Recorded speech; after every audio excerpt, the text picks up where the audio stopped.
How? How? How? How? No. Stay.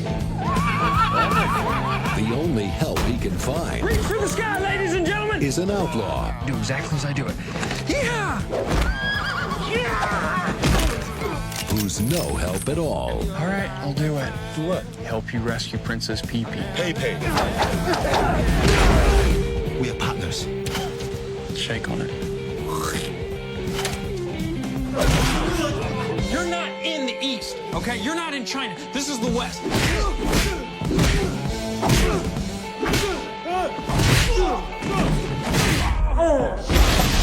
You two got 10 seconds to come out of there. Give us a minute! Are you crazy? Hey, you! No, but you're getting really close. Ow! Stop. Come on, we're men, we're not piñatas.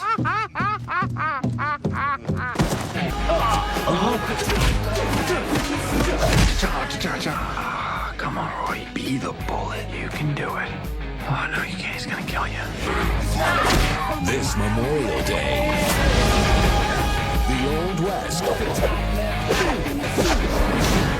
meets the Far East. 1, 2, 3. Shanghai Noon. In the world of secret agents, Clark Devlin has a license to kill. All right, ladies and gentlemen, it's showtime. Jimmy Tong has a license to drive. Take Grand Boulevard all the way. Yes, sir. One has a secret worth $2 billion. Never touch my tuxedo. That's definitely not a rental. Get out! Mr. Devlin. Wear it.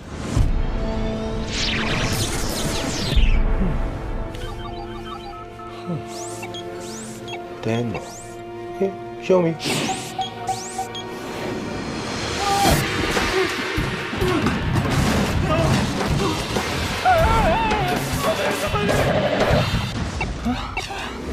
love the nightlife. I've got to forget on the disco Hello? Are we on? You are calling Clark Devlin. I take my work seriously, Mr. Devlin, so please stop using that ridiculous accent. It is such an honor to be working with the legendary Clark Devlin. Ready? They're arriving.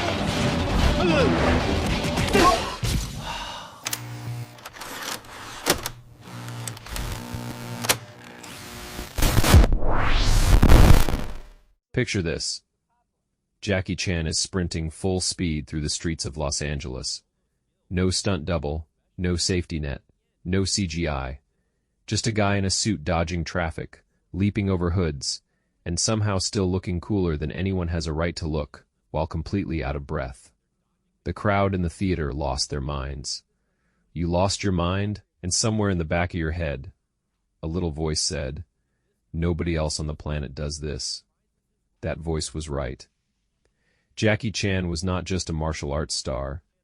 He was a one-man chase sequence. While other action heroes shot their way out of trouble, Jackie ran, climbed, slid, jumped, and improvised his way through every impossible situation imaginable, on foot, on horseback, on a double-decker bus, on a factory conveyor belt moving at full speed. The man turned the act of running away into the most entertaining thing you had ever seen in your life. Today we are counting down the top 7 most iconic chase scenes in Jackie Chan's career. Moments where the pursuit itself was the spectacle, where your heart was pounding before a single punch was thrown. We are talking horses charging across the American West, city buses used as weapons, rooftops turned into obstacle courses, and factory floors that somehow became the most dangerous places on Earth. 7 films, 7 chases, and one name that made all of them unforgettable. Stick around, because the #1 pick on this list features a chase so completely insane, so physically impossible, looking, that even Jackie himself probably still cannot explain how he walked away from it. Let's run.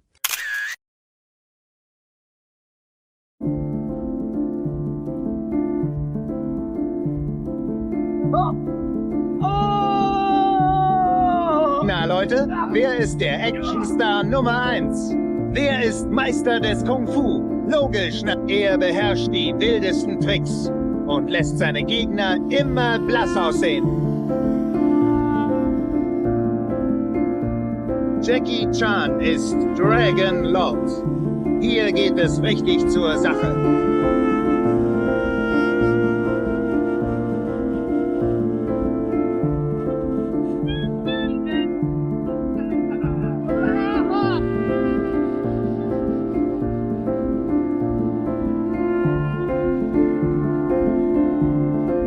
Long before Jackie Chan had Hollywood budgets, international distribution deals, or a single English-speaking co-star, he had something far more valuable: a complete disregard for the concept of personal safety. Dragon Lord hit theaters in 1982 at a time when Jackie was still carving out exactly what kind of star he wanted to be, and this film gave one of the earliest answers to that question. The answer, apparently, was someone who would climb an enormous grain storage tower with nothing but his bare hands and sheer stubbornness, while bad guys tried their absolute best to knock him off. The story follows a young, carefree troublemaker named Dragon, who stumbles into a smuggling operation far bigger than he bargained for. The plot is almost beside the point. What matters is the final act, where Jackie finds himself inside a massive, multi-level wooden structure, a giant kite-shaped fortress of a building, engaged in a chase and brawl that moves vertically as much as it does horizontally. He scrambles up beams, slides down chutes, gets knocked sideways by men twice his size, and keeps going with the kind of relentless energy that made audiences realize they were watching something genuinely different. Here is the behind, the scenes detail that puts everything in perspective. The climactic sequence reportedly required over 2,900 takes for various components, a Guinness World Record at the time. Not because Jackie kept getting it wrong, but because he kept pushing for one more variation, one more angle, one more way to make the impossible look even more impossible. The crew was exhausted. Jackie was not. Dragon Lord never got the same attention as Police Story or Drunken Master, and that is exactly why it belongs on this list. It is the raw, unpolished version of everything Jackie would perfect later. The chase not as a set piece, but as a philosophy. If you can keep moving, keep going. And nobody kept going quite like him. If Dragon Lord showed the world what Jackie could do with a wooden building and zero budget, the next entry handed him an entirely different city, and he tore through it like he owned every block. The drop will be made tonight, 11 p.m. The amount will be $15 million. $50 million? And who do you think you kidnapped, Chelsea Clinton? Detective James Carter loved his job just a little too much. But the job got a little too dangerous. You have 29 minutes left. I got everything under control. Papa! I want to speak with my daughter. I was about to get it. They're two cops with nothing in common. Do it again. Like this? Except the case. Hello, we have one more chance. They can't walk away from. Agent Carter is very passionate about finding your daughter.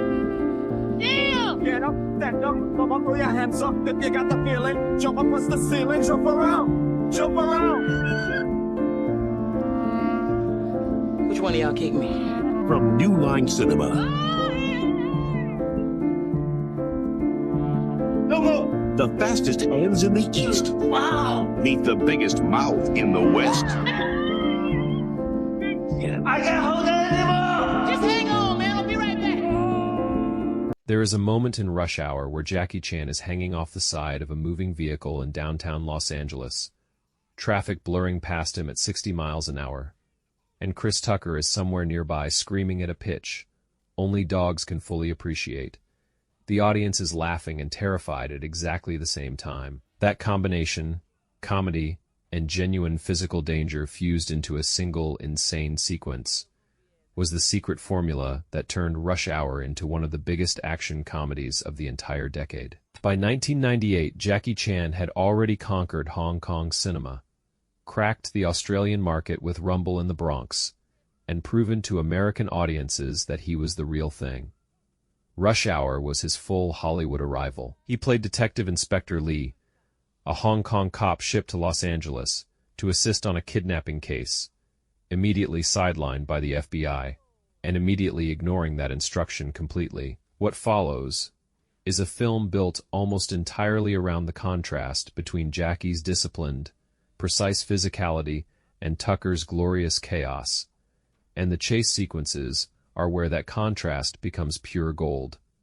The street pursuit through downtown LA is the sequence people still talk about. Jackie moves through traffic, around pedestrians, over obstacles, with the kind of fluid improvisation that looks completely spontaneous, even though every step was rehearsed to the millimeter. The genius is that he makes danger look like inconvenience. A normal person sees a moving car as a threat. Jackie sees it as something to run across. The film grossed over $200 million worldwide and spawned 2 sequels. More importantly, it introduced an entire generation of American teenagers to the idea that action movies did not need CGI explosions to be thrilling. They just needed one man willing to actually do the thing instead of faking it. Rush Hour gave Jackie a new continent to chase people across. The next entry gave him an entirely different century and a horse. How? How? How? How? Now, Stay. the only help he can find Reach for the sky, ladies and gentlemen! is an outlaw Do exactly as I do it. Yeah! who's no help at all. All right, I'll do it. What? Help you rescue Princess Pee-Pee. Pay. We are partners. Shake on it. You're not in the East, okay? You're not in China. This is the West.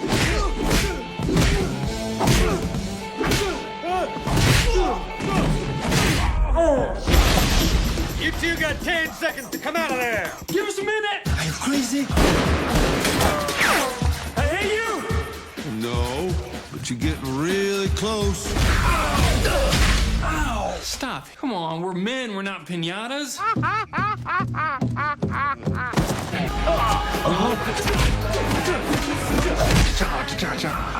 Come on, Roy. Be the bullet. You can do it. Oh, no, you can't. He's gonna kill you.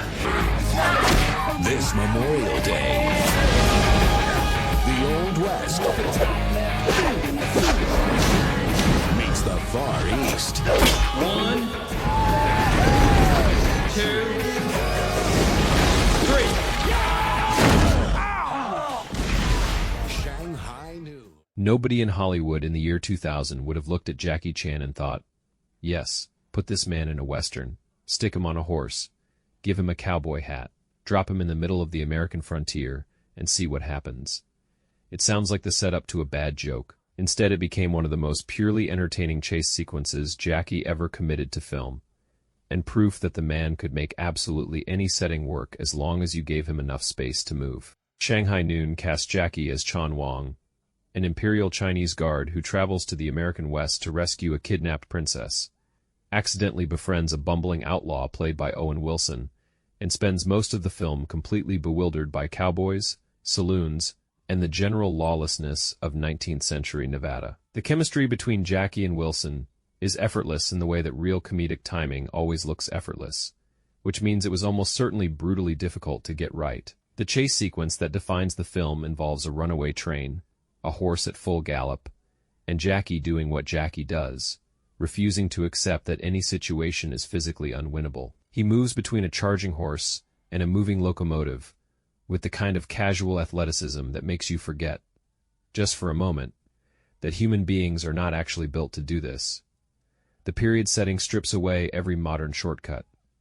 No cars to leap onto, no motorcycles to commandeer. Just open land, raw speed, and one very determined man in the wrong century. The film was a genuine surprise, hit warm and funny and action, packed in equal measure. It proved that Jackie's physical genius was not tied to any particular era or environment.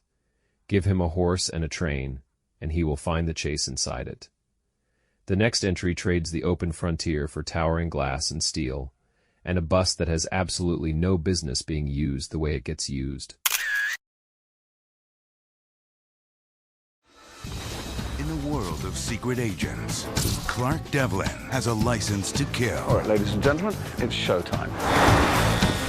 Jimmy Tong has a license to drive. Take Trump Boulevard all the way. Yes, sir. One has a secret worth $2 billion. Never touch my tuxedo. That's definitely not a rental. Get out! Mr. Devlin! Wear it.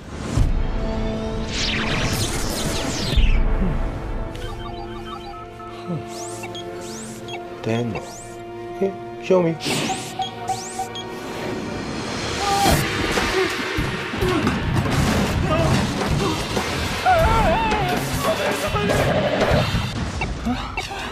I love the nightlife.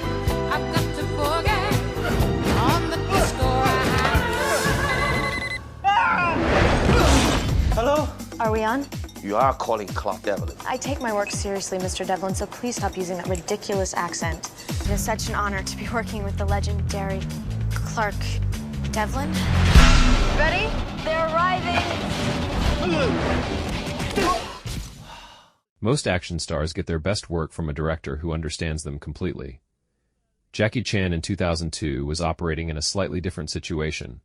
A Hollywood studio picture with a high-concept premise, a co-star in Jennifer Love Hewitt, and a magical suit that gave the wearer superhuman abilities. On paper, this sounds like exactly the kind of film that should have buried Jackie's physical gifts under a mountain of special effects. And yet somehow, in the middle of all that studio machinery, Jackie found room to do something genuinely spectacular. The premise follows Jimmy Tong, a humble taxicab driver who becomes the unlikely handler of a high-tech tuxedo belonging to a suave government agent played by Jason Isaacs. The suit can do extraordinary things: enhance speed, combat ability, acrobatic movement beyond human limits. The joke the film keeps returning to is that Jackie Chan, the man wearing the suit, could already do most of this without it. The tuxedo is essentially giving superpowers to someone who came pre-installed with superpowers. The chase sequence through the streets of New York is where the film earns its place on this list. Jackie moves through the city at a pace that feels genuinely unreal, vaulting over obstacles, redirecting off walls, threading through gaps in traffic that should not be physically possible. The suit gives the filmmakers permission to push the choreography further than a purely grounded film would allow. And Jackie meets every single demand with his usual combination of precision and apparent effortlessness. It is not Jackie's deepest film. Nobody is pretending it belongs alongside Police Story in the conversation about his greatest work. But strip away the plot and the gadgets, and what remains is a man in his late 40s moving through a major American city faster than seems reasonable, making it look like a completely ordinary Tuesday.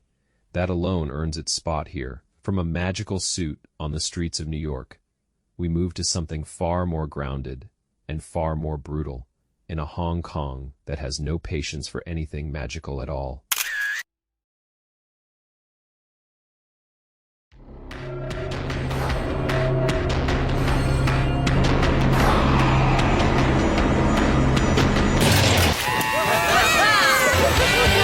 Die Bank of Asia wurde gestern Nacht von einer unbekannten Verbrecherbande beraubt. Jackie Chan ist zurück. Wer sind Sie? PC 138 meldet sich zum Dienst, Sir. Ich bin Ihr neuer Partner, Frank Cheng. Und dieses Mal ist es kein Spiel mehr. Ja, das ist mein Partner. Wir haben jetzt ein Profil von jedem Verdächtigen. Su Shao, Tochter eines Schiffmagnaten. Fire, Sohn eines Schmucktycoons, war bei der US Navy. Sauber! Die Handlungsweise dieser Gang zeigt uns, dass es sich nur um rücksichtslose Jugendliche handelt. Sein Vater ist Präsident einer internationalen Brokerfirma. Aber das Wichtigste ist Tim Law. Sein Vater ist bei der Polizei beschäftigt. Alles reiche Kids. Sie haben kein echtes Lebensziel und sind unausgelastet.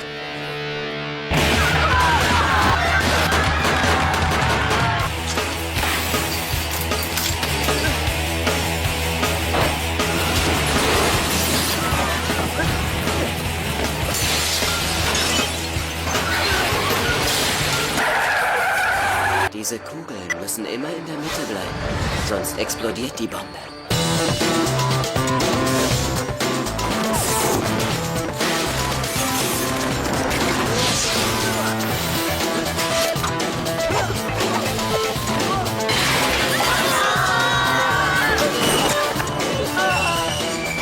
John, entschuldige. Gleich geht's eine Etage tiefer. There is a version of Jackie Chan that the world fell in love with. Quick, funny, always smiling, turning every dangerous situation into a kind of elaborate physical comedy where nobody really gets hurt, and the good guy always lands on his feet. New Police Story is not that version. Released in 2004 after a string of Hollywood productions that had softened his image considerably. This film announced something that longtime fans had almost forgotten was possible. Jackie Chan could be genuinely devastating when he wanted to be. The film follows Inspector Chan Kwok-wing, a legendary Hong Kong super cop, who leads his entire team into a trap set by a group of thrill-seeking young criminals and watches every single one of them die because of his mistake. What follows is not an action comedy. It is a film about guilt, failure, and the slow, painful process of putting yourself back together when you have lost everything that defined you. The fact that it also contains some of the most breathtaking chase and stunt work of Jackie's entire career makes it one of the most surprising films he ever made. The sequence involving a double-decker bus in the middle of downtown Hong Kong is the centerpiece that stops conversation. Jackie is not running toward something here. He is running because stopping means accepting that everything is already lost.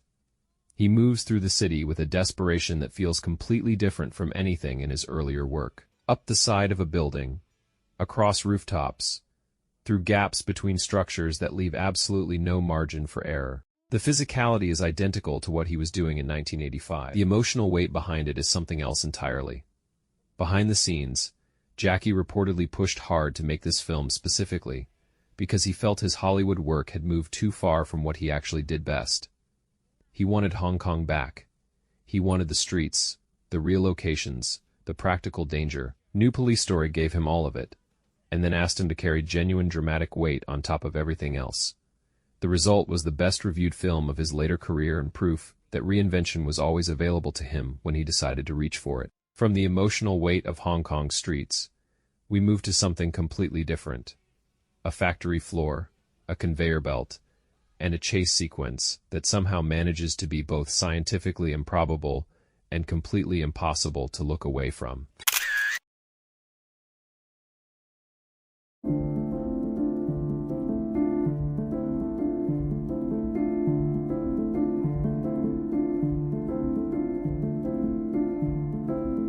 個石棺係浮喺度㗎。冇啊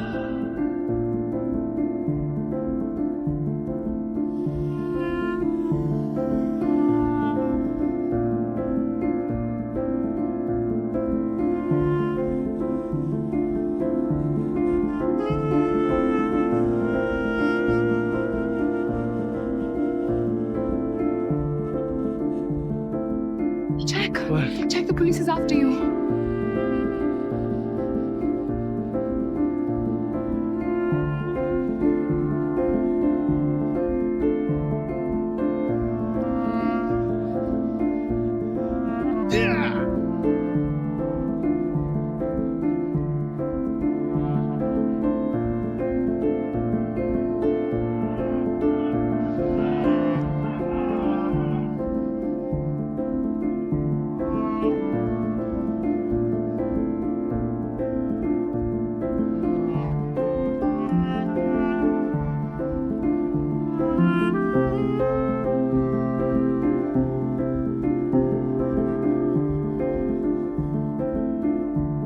Every Jackie Chan film has a moment where you lean forward in your seat without realizing you have done it. The Myth has about 6 of those moments, and at least 3 of them happen during a single unbroken sequence set inside an industrial facility that the film uses with the kind of creative ruthlessness that only Jackie Chan productions seem to fully understand. This is a film that should not work as well as it does. Part ancient historical epic, part modern action thriller, part romantic fantasy, and yet it holds together almost entirely on the strength of Jackie's physical performance and one absolutely extraordinary chase. The story splits between 2 timelines. In the present, Jackie plays Jack, an archaeologist investigating a mysterious artifact connected to a recurring dream about a Chinese imperial general from the Qin dynasty. In the past, he plays that general fighting battles and falling in love in ways that echo forward across 2,000 years of history. It is ambitious, occasionally messy, and genuinely moving in stretches that most action films would not even attempt. But the sequence everyone remembers, the one that earns the myth its place at number 2 on this list, takes place in a modern glue factory. Jackie finds himself on an industrial conveyor belt, moving at full speed, surrounded by men trying to kill him, with absolutely no stable ground beneath his feet. The belt moves, the obstacles shift, the entire environment is in constant motion, and Jackie choreographs his way through it, with a fluidity that looks less like stunt work, and more like some kind of improvisational dance performed at dangerous speed. He slides, redirects, uses the movement of the belt itself as a weapon, turns the machinery of the factory into an extension of his own body. What makes the sequence genuinely remarkable is not just the technical execution. It is the fact that Jackie was 51 years old when this film was made. 51. Moving across a conveyor belt at full speed, taking real impacts, making choices in real time that a man half his age would have hesitated over. The gap between what his body should have been capable of at that point and what he was actually doing on screen is one of the most quietly staggering things in his entire filmography. The myth was a massive hit across Asia and cemented Jackie's reputation as someone who had no intention of slowing down, simply because slowing down was the sensible thing to do. It is a film that rewards patience. Sit through the mythology and the romance and the occasionally confusing timeline shifts, and you will arrive at that factory sequence with no preparation for how good it actually is. From a conveyor belt defying the laws of physics, we arrive at our final destination. A film set in a different era entirely, where the chase has nowhere to hide, and everything depends on one man's refusal to stop moving.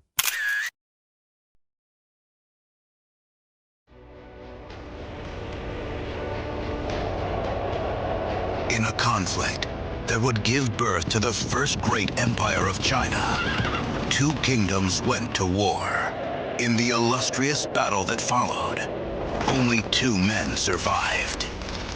One was a general of royal birth, whose skill and courage would pass into legend.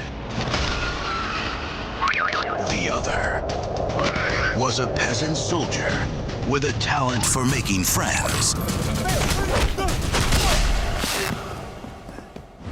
and attracting danger. Now, 2 unlikely allies will embark on an epic journey where the greatest threat will be each other. As each new challenge brings them closer together, a prince will discover humility. And a nobody will find the strength to be someone great.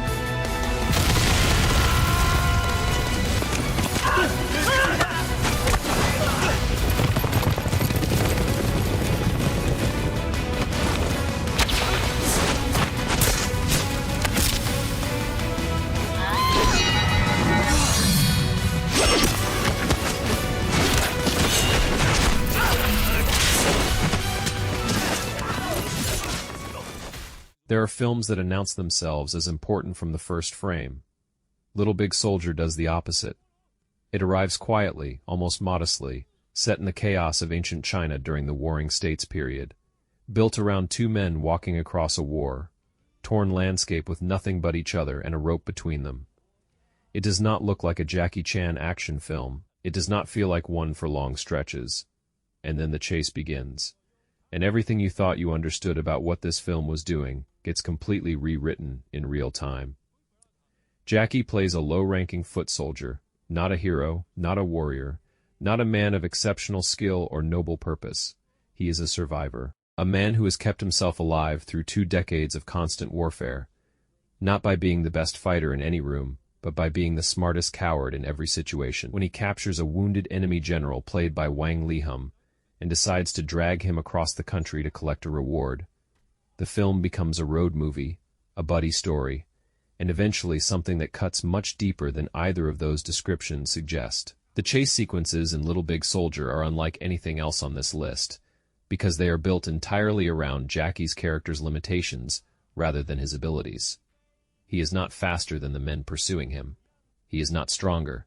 He does not have a magical suit or a Hollywood budget, or a double-decker bus to commandeer. What he has is desperation, terrain knowledge, and the specific cunning of a man who has survived this long by refusing every fair fight that was ever offered to him. He runs through forests, across hillsides, through river crossings, always half a step ahead of people who should by every reasonable measure have caught him already.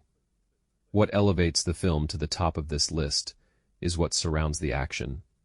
Jackie co-wrote the script and had been developing the story for nearly 20 years before it finally reached production. The character is the most personal he ever put on screen. A man of no particular greatness who simply refuses to die, who finds unexpected meaning in an unlikely friendship, who ends the film having accomplished something real, even though the world will never record his name anywhere. The final sequence lands with an emotional weight that genuine action films almost never attempt, and Jackie earns every second of it. He was 56 years old during production. The chases are real. The exhaustion on his face in certain frames is real. The film was a massive success across Asia and received some of the best reviews of his career, yet remains almost completely unknown to Western audiences, who never got a proper theatrical release. That invisibility is its own kind of injustice. Little Big Soldier is Jackie Chan at his most human. Still running. Still refusing to stop. Still finding something worth chasing, even when the finish line keeps moving. After 50 years in film, that stubbornness was never a flaw. It was always the whole point. 7 films. 7 chases. One man who spent his entire career proving that the most thrilling thing a camera can capture is a human being moving through the world at the absolute limit of what a human being can do. What made Jackie Chan different was never just the speed or the athleticism or the willingness to take impacts that would have ended most careers before they properly began. It was the intelligence behind the movement. Every chase on this list was thought through, built from the ground up, designed not just to excite but to reveal something about the character doing the running. Dragonlord showed raw hunger. Rush Hour showed a man finding his footing in a foreign city. Shanghai Noon stripped everything back to open land and pure instinct. New Police Story turned the chase into grief, given physical form. Little Big Soldier made survival itself the most heroic thing a person can do. Nobody else in the history of action cinema built a career on that foundation. Not the way Jackie did. Not with that combination of humor and danger and genuine physical commitment that never asked a stunt double to do anything Jackie himself had not already attempted first. The VHS generation understood this instinctively. You did not need a film critic to explain why the factory sequence in The Myth was extraordinary. You just watched it and your body told you. Your hands went to the armrests. Your breathing changed. That reaction is not something CGI has ever reliably produced, and it is not something that gets manufactured in an editing suite. It comes from one place only, a real person, in a real location, doing a real thing that should not be possible. Jackie Chan made the impossible look like a Tuesday afternoon for 50 years. That is not a career. That is a miracle that somehow kept happening on schedule. Now we want to hear from you. Which chase on this list made you rewind the tape, or hit that replay button 3 times in a row? Is there a Jackie Chan pursuit we missed that deserves its own spot on a future list? Drop it in the comments below because we read every single one. If this video brought back something you had almost forgotten, hit that like button. It genuinely helps more than you know. Subscribe so you do not miss what is coming next. And speaking of what is coming next, we are going deep into the world of Hong Kong heroic bloodshed cinema, the genre that changed action filmmaking forever and produced some of the most visually stunning gunfight sequences ever put on screen. John Woo, Chow Yun, Fat, and an era of filmmaking, so bold and so precise that Hollywood spent a decade trying to copy it and never quite got there. That video is coming. Do not go anywhere.